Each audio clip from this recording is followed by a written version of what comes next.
There's a country whose name almost no one can pronounce, so small you can drive around it in less than an hour. A place where everyone was once a millionaire, and today they struggle to survive, where the airport runway crosses the main road, and a graveyard of luxury cars rusts under the blazing Pacific sun. This is the story of Nauru, the world's most unlikely country. And what you're about to discover is hard to believe.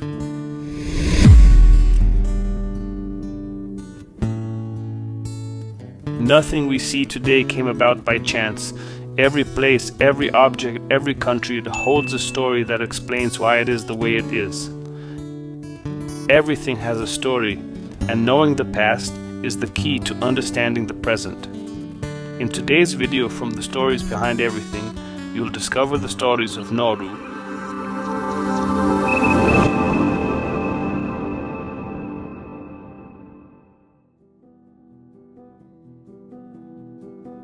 Nauru is a tiny island lost in the Pacific near the equator. It covers just 21 square kilometers and has around 12,000 inhabitants. Officially, it has no capital, but the district of Yaren concentrates the parliament, the airport, and all government institutions. The official language is Nauruan, but almost everyone speaks English. The currency is the Australian dollar, probably first settled by people from Micronesia and Polynesia.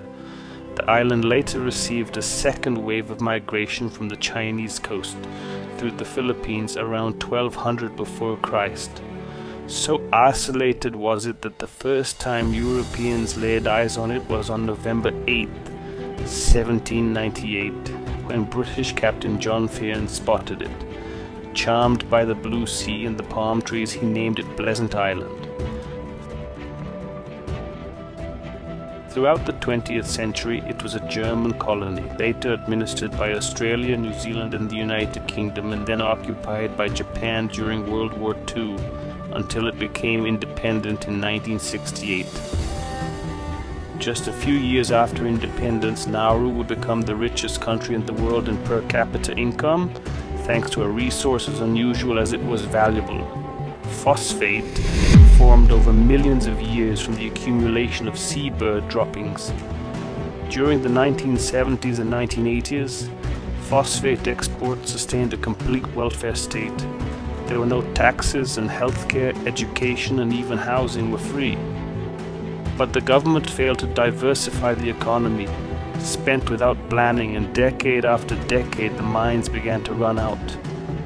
When the phosphate was gone, what remained were holes in the ground, barren land, the population dependent on imports, turning what had once been one of the richest countries on earth into one of the poorest. Very few tourists ever set foot in Nauru, around 200 a year. It's actually easier to visit Antarctica than this island. Flights arrive only a few times a week, and if you miss yours, you might have to wait days to leave. There are no passenger ships. Massive reefs surround the island, making it impossible for large vessels to dock. This isolation has shaped a closed culture and a pace of life that feels like it belongs to another time. Even if you want to go, the government makes entry difficult. A tourist visa costs $50 Australian, but for journalists, $8,000. It's a barrier meant to control the country's image and keep certain stories from getting out. Nauru has only one main road, the Ring Road, which circles the entire island. You can drive around the whole country in less than 20 minutes, and every trip ends exactly where it began. With no viable agriculture and most of its land rendered unusable by mining, Nauru has become almost entirely dependent on imported food. Much of what arrives on the island is ultra-processed, loaded with sugar, salt, and fat. One of the most popular dishes is turkey tail, a cut rejected by many Western countries for containing around 75% pure fat. These cheap, calorie-dense meats were sold to the island in large quantities and quickly became part of the local diet. The result has been devastating. Today, Nauru is one of the most obese countries in the world, with more than 70% of its population classified as obese. Nearly half of the population suffers from diabetes, and cardiovascular diseases are common. And it doesn't stop there. Nauru also tops the global smoking rankings, with an extremely high smoking rate of nearly 47% of the population.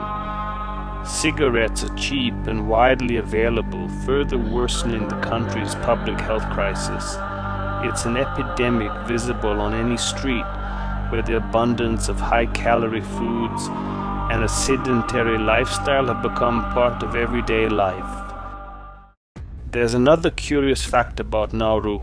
With only 19 seats, its parliament is one of the smallest in the world. Security is so informal that you can walk in and take photos without being searched. Nauru was also the stage for a major scandal involving shell banks. In the 1990s, more than 400 foreign banks operated only on paper, with no physical presence. Mafias and even terrorist organizations laundered billions here, until international pressure brought the scheme to an end. And if there's one thing the government of Nauru seems to like, it's controversy. In 2001, Australia was paying $500,000 per refugee to keep them in Nauru. Thousands lived for years in tents under scorching heat and with little water. In recent years, Nauru has found a new and controversial source of income, selling the country's citizenship. For $105,000, anyone without certain criminal records can become a citizen of Nauru. According to the government, the measure is part of a Golden Passport initiative to raise funds for climate action. The country faces an existential threat: rising sea levels, stronger storms, and advancing coastal erosion each year. The plan is to use part of these funds to finance the relocation of up to 90% of the population to higher ground, building a new community. A Nauruan passport grants visa-free access to 89 countries, including the United Kingdom, Hong Kong, Singapore, and the United Arab Emirates. But it's unlikely that these new citizens will ever visit the island. For many, it will simply be a key to a global life, far from the threats and limitations that Nauruans themselves face every day. Which of these facts shocked you the most? Tell me in the comments and let me know which city you're watching this video from.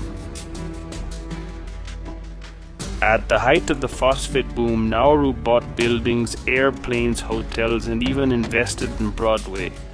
But it was a wealth built on a finite resource, extracted without thinking about tomorrow. When the phosphate ran out, the economy collapsed, leaving behind destroyed land, debt, and dependence on foreign aid. Today, 52% of the population lives in poverty. It's as if a country had won the lottery and spent it all without thinking about the future. Nauru is a living lesson in how wealth without planning can turn into tragedy. A country that was once a symbol of abundance and today struggles to stay on its feet. If you enjoyed the story, give it a like, subscribe to the channel, turn on the notification bell, and share it with anyone who loves curiosities.